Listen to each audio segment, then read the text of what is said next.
लेकिन अंग्रेज सरकार ने भगत सिंह जैसे क्रांतिकारियों को रिहा करने से साफ इनकार कर दिया। भगत सिंह की फांसी माफ करवाने के लिए गांधी जी ने अंग्रेजी सरकार से बात तो की, परंतु नरमी के साथ। सुभाष चाहते थे कि इस विषय पर गांधी जी अंग्रेज सरकार के साथ किया गया समझौता तोड़ दें, लेकिन गांधी जी अपनी ओर से दिया गया वचन तोड़ने को राजी नहीं थे। अंग्रेज सरकार अपने स्थान पर अड़ी रही और भगत सिंह व उनके साथियों को फांसी दे दी गई। भगत सिंह और उनके साथियों को ना बचा पाने पर सुभाष गांधी और कांग्रेस के तरीकों से नाराज थे। नेताजी सुभाष चंद्र बोस एक वीर जिनकी वीरता और आजादी में दिए गए योगदान उपयुक्त तरीके से आज तक भी उजागर नहीं हो पाए। नेताजी सुभाष चंद्र बोस ऐसा नाम जिनके नाम से ब्रिटिश हुकूमत भी कांपती थी। नेताजी सुभाष चंद्र बोस भारत के स्वतंत्रता संग्राम के अग्रणी और सबसे बड़े नेता थे। कहा जाता है कि कई ब्रिटिश सैनिक तो नेताजी से इतना डरते थे कि उनके पास जाकर उन्हें गिरफ्तार करने से भी कतराते थे। उन्हें लगता था नेताजी अपने साथ बम रखते हैं और कभी भी उसे फोड़कर सैनिकों को मौत के घाट उतार सकते हैं। नेताजी का जन्म और परिवार।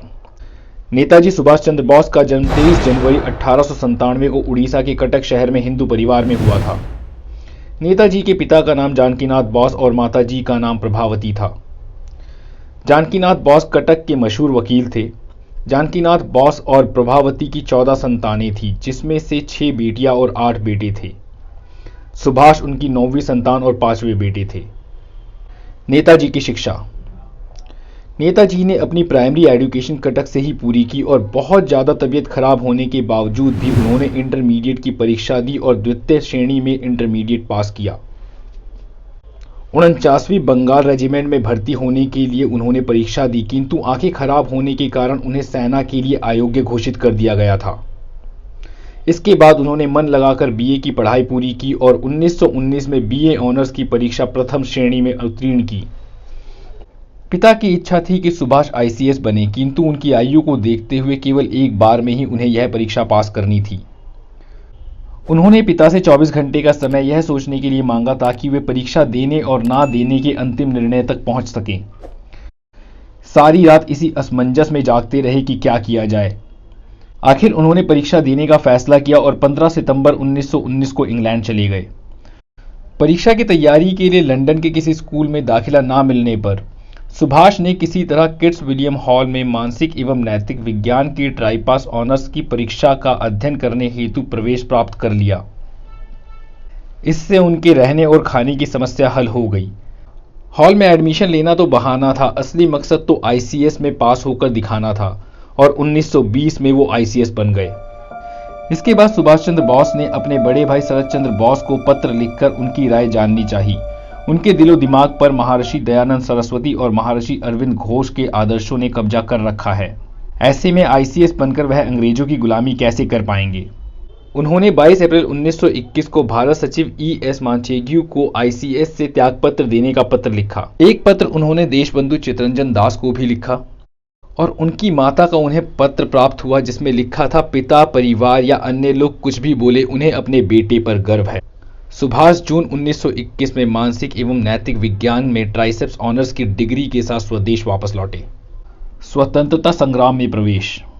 कोलकाता के स्वतंत्रता सेनानी देशबंधु चित्तरंजन दास के कार्यों से प्रेरित होकर सुभाष दास बाबू के साथ काम करना चाहते थे। इंग्लैंड से उन्होंने दास बाबू को खत लिखकर उनके साथ काम करने की इच्छा प्रकट भी की थी। भारत वापस आने पर सुभाष सर्वप्रथम मुंबई गए और महात्मा गांधी से मिले। गांधी जी ने उन्हें कोलकाता जाकर दास बाबू के साथ काम करने की सलाह दी। इसके बाद सुभाष कोलकाता आकर दास बाबू से मिले। बहुत ही जल्द सुभाष देश के एक महत्वपूर्ण युवा नेता बन गए। जवाहरलाल नेहरू के साथ सुभाष ने कांग्रेस के अंतर्गत युवकों की इंडिपेंडेंस लीग शुरू की। 26 जनवरी 1931 को कोलकाता में राष्ट्रीय ध्वज फहराकर सुभाष एक विशाल मोर्चे का नेतृत्व कर रहे थे। तभी पुलिस ने उन पर लाठी चलाई और उन्हें घायल करके जेल भेज दिया।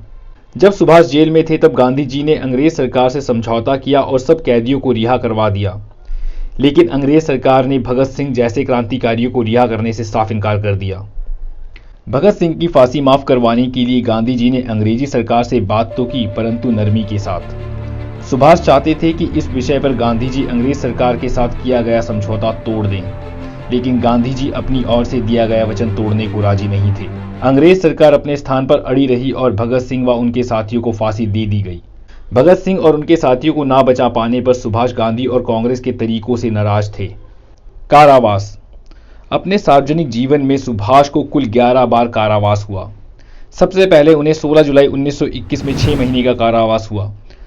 कभी उन्हें म्यांमार जेल में रखा गया तो कभी उन्हें अल्मोड़ा की जेल में। 1932 में अल्मोड़ा की जेल में उनकी तबीयत खराब हो गई और ब्रिटिश सरकार उन्हें भारत में इलाज करवाने के लिए रिहा करने को तैयार नहीं थी, क्योंकि नेताजी इतने प्रभावशाली थे कि ब्रिटिश सरकार को पता था कि अगर ये जेल से बाहर आ गए तो लोग इनके साथ हो जाएंगे। इसलिए उनके इलाज के लिए उन्हें यूरोप भेजा गया। यूरोप प्रवास। सन 1933 से लेकर 1936 तक सुभाष यूरोप में रहे। यूरोप में सुभाष ने अपनी सेहत का ख्याल रखते हुए अपना कार्य दस्तूर से जारी रखा। वहां वो इटली के नेता मुसोलिनी से मिले, जिन्होंने उन्हें भारत के स्वतंत्रता संग्राम में सहायता करने का वचन दिया। जिन दिनों सुभाष यूरोप में थे उन्हीं दिनों जवाहरलाल नेहरू की पत्नी कमला नेहरू जी का निधन ऑस्ट्रिया में हो गया। सुभाष ने वहां जाकर जवाहरलाल नेहरू जी को सांत्वना दी। बाद में सुभाष यूरोप में विट्ठल भाई पटेल से मिले। विट्ठल भाई पटेल के साथ सुभाष ने मंत्रणा की, जिसे पटेल बॉस विश्लेषण के नाम से प्रसिद्धि मिली। इस विश्लेषण में उन दोनों ने गांधी के नेतृत्व की जमकर निंदा की। उसके बाद विट्ठल भाई पटेल जब बीमार हो गए तो सुभाष ने उनकी बहुत सेवा की, मगर विट्ठल भाई पटेल को बचा नहीं सके और उनका निधन हो गया। विट्ठल भाई पटेल ने अपनी वसीयत में अपनी सारी संपत्ति सुभाष के नाम कर दी, मगर उनके निधन के पश्चात उनके भाई सरदार वल्लभ भाई पटेल ने इस वसीयत को स्वीकार नहीं किया। सरदार पटेल ने वसीयत को लेकर अदालत में मुकदमा चलाया। यह मुकदमा जीतने पर सरदार वल्लभ भाई पटेल ने अपने भाई की सारी संपत्ति गांधी जी के हरिजन सेवा कार्य को भेंट कर दी। ऑस्ट्रिया में प्रेम विवाह। सन 1934 में सुभाष चंद्र बोस ऑस्ट्रिया में इलाज कराने हेतु ठहरे हुए थे। उस समय उन्हें अपनी पुस्तक लिखने हेतु एक अंग्रेजी जानने वाले टाइपिस्ट की आवश्यकता थी। उनके मित्र ने एमिली शैकल नाम की एक ऑस्ट्रियन महिला से उनकी मुलाकात करा दी। सुभाष एमिली की तरफ आकर्षित हुए और दोनों में स्वाभाविक प्रेम हो गया। नाजी जर्मनी के सख्त कानूनों को देखते हुए उन दोनों ने सन 1942 में बाड गॉस्टेन नामक स्थान पर हिंदू पद्धति से विवाह रचा लिया। वियना में एमिली ने एक पुत्री को भी जन्म दिया। कांग्रेस की अध्यक्षता से इस्तीफा। सन 1938 में गांधी जी ने कांग्रेस की अध्यक्षता के लिए सुभाष को चुना था, मगर उन्हें सुभाष की कार्य पद्धति पसंद नहीं आई। इसी दौरान यूरोप में द्वितीय विश्व युद्ध के बादल छा गए थे। सुभाष चाहते थे कि इंग्लैंड की इस कठिनाई का लाभ उठाकर भारत का स्वतंत्रता संग्राम अधिक तीव्र किया जाए। उन्होंने अपने अध्यक्षीय कार्यालय में इस और कदम उठाना भी शुरू कर दिया था, परंतु गांधी जी इस बात से सहमत नहीं हुए। 1939 में जब नया कांग्रेस अध्यक्ष चुनने का समय आया, तब सुभाष चाहते थे कोई ऐसा व्यक्ति अध्यक्ष बनाया जाए जो इस मामले में किसी दबाव के आगे झुके ना। ऐसा किसी दूसरे व्यक्ति के सामने ना आने पर सुभाष ने स्वयं कांग्रेस अध्यक्ष बने रहना चाहा, लेकिन गांधी जी उन्हें अध्यक्ष पद से हटाना चाहते थे। गांधी जी ने अध्यक्ष पद के लिए पटाभी सीतारमैया को चुना। महान कवि रविंद्रनाथ ठाकुर जी ने गांधी जी को पत्र लिखकर सुभाष को अध्यक्ष बनाने का निवेदन भी किया। प्रफुल्ल चंद्र राय और मेघनाथ साहा जैसे वैज्ञानिक सुभाष को फिर से अध्यक्ष के रूप में देखना चाहते थे, लेकिन गांधी जी इस मामले में किसी की बात सुनने को तैयार नहीं थे। इसी बीच द्वितीय विश्व युद्ध के दौरान ब्रिटिश हुकूमत से लड़ने के लिए नेताजी ने जापान की सहायता से आज़ाद हिंद फौज की स्थापना की। जय हिंद और तुम मुझे खून दो मैं तुम्हें आज़ादी दूंगा जैसे नारे भी नेताजी ने ही हिंदुस्तान को दिए थे। इतिहासकारों के अनुसार जर्मनी और जापान से सहायता लेने की वजह से ब्रिटिश सरकार ने 1942 में अपने गुप्तचरों को उन्हें मारने तक का आदेश दे दिया था। 4 जुलाई 1943 को सिंगापुर में आज़ाद हिंद फौज के सुप्रीम कमांडर के रूप में उन्होंने सेना को संबोधित करते हुए दिल्ली चलो का नारा दिया और जापानी सेना के साथ मिलकर उन्होंने बर्मा सहित भारत के इम्फाल और कोहिमा में ब्रिटिश सेना पर आक्रमण भी कर दिया। भारत की 1947 की आज़ादी से लगभग 4 साल पहले 1943 में आज़ाद हिंद फौज के सर्वोच्च सेनापति की हैसियत से उन्होंने स्वतंत्र भारत की पहली अस्थायी सरकार बनाई, जिसे Germany, Japan, Italy, Philippines, Korea और चीन जैसे 11 देशों की सरकारों ने मान्यता दी थी और जापान ने अंडमान निकोबार द्वीप समूह इस अस्थायी सरकार को दे दिए थे। 6 जुलाई 1944 में नेताजी ने रंगून के रेडियो स्टेशन से एक प्रसारण जारी किया और महात्मा गांधी जी से आज़ादी के निर्णायक युद्ध के लिए उनका आशीर्वाद और शुभकामनाएं मांगी। इसके बाद 1944 में आज़ाद हिंद फौज ने फिर से एक बार अंग्रेजों पर हमला कर दिया और भारत के कई और राज्यों को अंग्रेजों से मुक्त करवा लिया। कोहिमा का ये युद्ध 4 अप्रैल 1944 से लेकर 22 जून 1944 तक लड़ा गया एक भयंकर युद्ध था। इस युद्ध में जापानी सेना को पीछे तो हटना पड़ा, पर यह युद्ध भारत की आज़ादी के लिए महत्वपूर्ण सिद्ध हुआ। दुर्घटना और मृत्यु की खबर। द्वितीय विश्व युद्ध में जापान की हार के बाद नेताजी को एक नया रास्ता ढूंढना जरूरी था। उन्होंने रूस से सहायता मांगने का निश्चय किया। 18 अगस्त 1945 को नेताजी हवाई जहाज से मंचूरिया की तरफ जा रहे थे। इस सफर के दौरान से वो लापता हो गए और इसके बाद वो कभी किसी को दिखाई नहीं दिए। 23 अगस्त 1945 को टोक्यो रेडियो ने बताया कि सेंगान में नेताजी एक बड़े विमान से आ रहे थे कि 18 अगस्त को ताइहोकू हवाई अड्डे के पास उनका विमान दुर्घटनाग्रस्त हो गया। विमान में उनके साथ सवार जापानी जनरल सोदेई, पायलट और कुछ अन्य लोग भी मारे गए।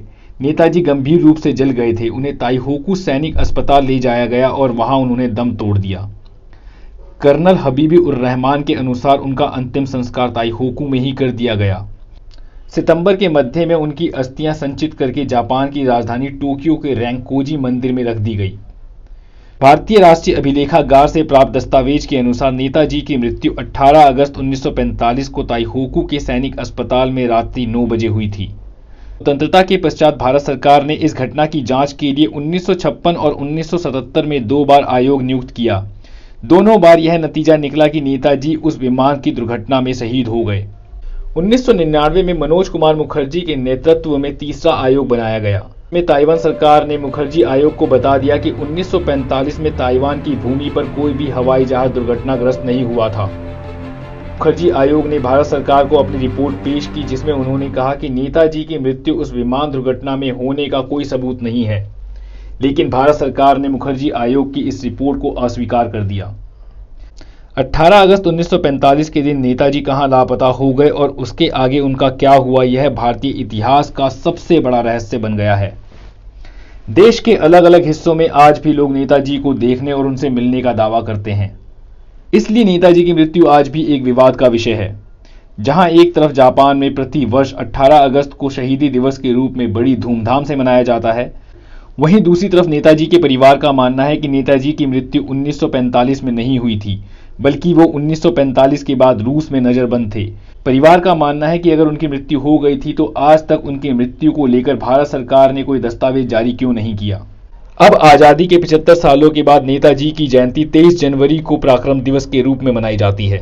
आपको ये वीडियो कैसा लगा मुझे कमेंट करके जरूर बताएं, और अगर आपको वीडियो पसंद आया तो लाइक करना ना भूलें, और हाँ, अगर आप मेरे चैनल पर नए हैं तो चैनल को सब्सक्राइब जरूर करें। मिलते हैं आपसे फिर एक नई वीडियो के साथ। जय हिंद।